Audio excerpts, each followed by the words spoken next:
दो बहनों की कहानी, कमला और माया। English version. एक गांव में नदी के किनारे दो बहनें रहती थीं। बड़ी बहन कमला और छोटी बहन माया।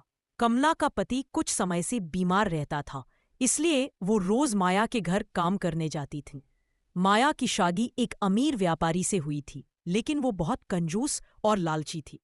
सुबह सुबह कमला अपने घर का काम निपटा कर जल्दी से माया के घर पहुंचती। माया गुस्से में कहती, अरे दीदी, आज भी देर हो गई तुम्हें। इतना बड़ा घर है, इतना सारा काम पड़ता है और तुम आराम से घर में बैठे रहती हो। चलो, अब आ ही गई हो तो काम शुरू करो। कमला शांति से बोलती, माफ करना बहन, मेरा मुन्ना रात भर रोता रहा पेट दर्द से, इसलिए थोड़ा देर हो गई। मैं जल्दी सब काम कर दूंगी। माया कहती, ठीक है, पहले आंगन और बैठक साफ करो, फिर रसोई के बर्तन मंज देना। और हाँ, काम बिल्कुल अच्छा होना चाहिए।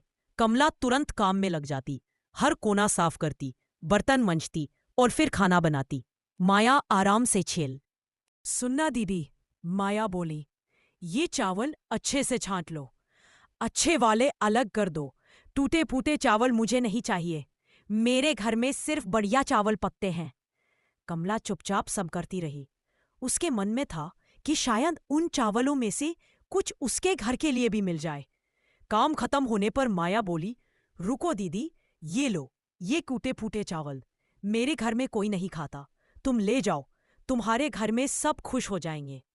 कमला ने बिना कुछ कहे वो चावल ले लिए। आंखों में आंसू थे, पर होठों पर एक भी शिकायत का शब्द नहीं।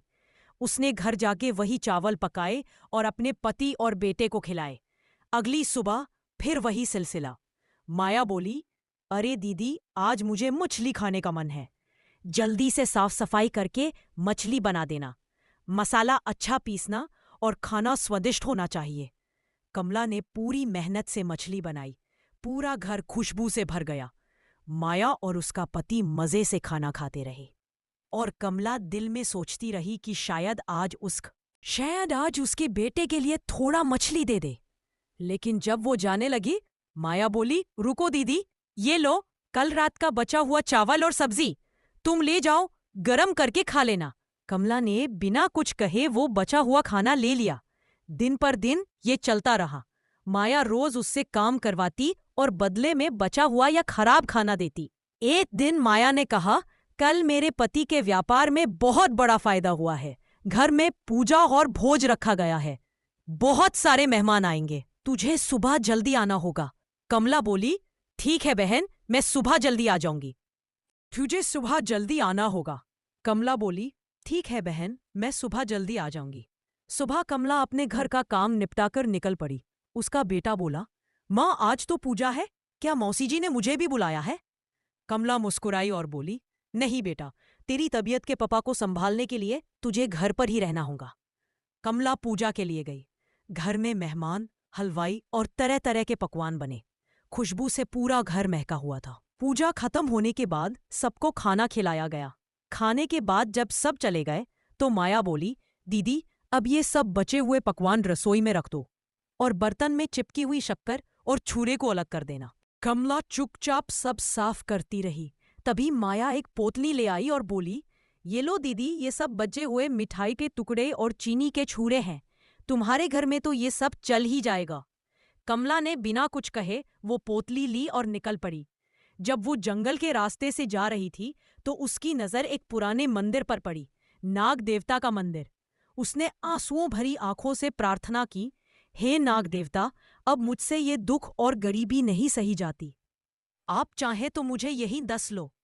नाग देवता ने उसकी बात सुनी, लेकिन उसे नहीं दसता। उसके चारों तरफ एक तेज रोशनी चमक उठी।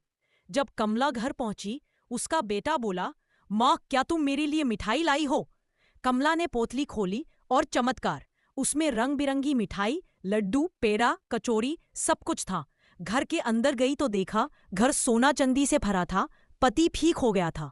ये सब नाग देवता की कृपा थी। कुछ दिन बाद माया को पता चला कि कमला अमीर बन गई है। उसने सोचा, मैं भी वही करूंगी। वो कमला के घर गई, रोकर बोली, दीदी, मैं बहुत परेशान हूं, मुझे अपने घर में काम पर रख लो।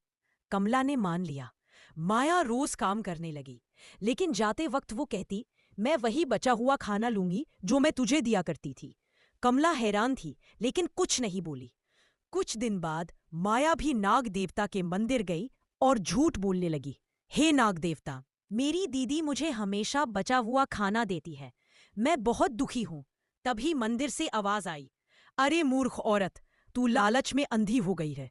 तेरे झूठ और जलन का फल तुझे मिलेगा।